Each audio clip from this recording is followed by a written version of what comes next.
বন্ধুরা, কে কেমন আছো? এই যে একটু মন চাইলেও প্রচুর ঠান্ডা, তার জন্য একটু পাটিসাপটা পিঠা খাওয়ানো হবো। ক্ষীর বানাইতেছি। আমার গলার অবস্থা বুঝে তোমরা বুঝতে পারছো যে কতটুকু ঠান্ডা পড়ছে, বা তোমরা অনুভব করতে পারতেছো। গলা বসে গেছে।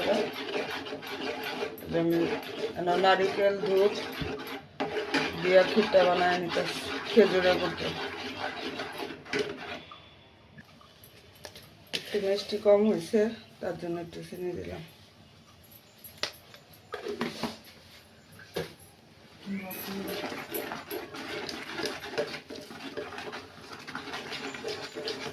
ঠিক তো তোমরা সবাই বানাইতে পারো।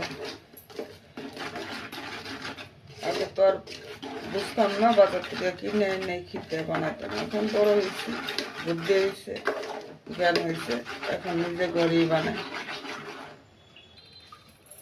এই যে বন্ধুরা, আমার ক্ষীরটা হয়ে গেছে। এখন এটা নামায় ফেলাবো, এটা ঠান্ডা হইতে থাকুক। আর এদিকটা আমি এই যে পাটিসাপটা গুলোর মধ্যে দিয়েছি চালের গুঁড়া, ময়দা আর 2 চামচ দুধ দিয়ে দিব।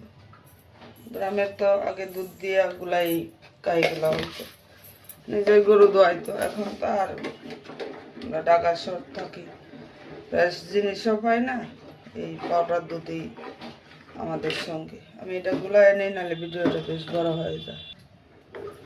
এই যে দেখো, আমার গুলাটা হয়ে গেছে। অল্প করেই বানাবো, তারপর আবার তো কদিন পরে পরশু বানাইতেই হইব। না, এখন আমি তাওয়াটাও বসায় দিই,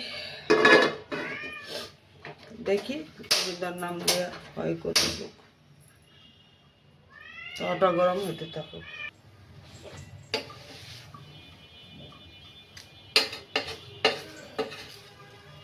প্রথম খোলা দিলাম বন্ধুরা।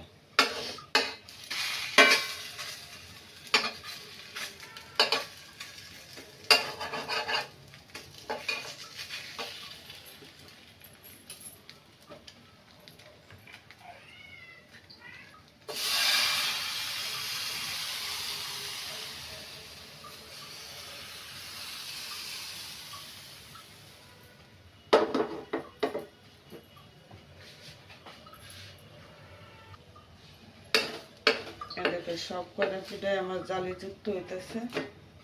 গ্রামে যে এরকম পিঠা আমরা খাইতাম সেই রকম। এইভাবে আমি সব কটা ভাজা নিব, ভাজা তারপরে ওদেরকে দেখাচ্ছি।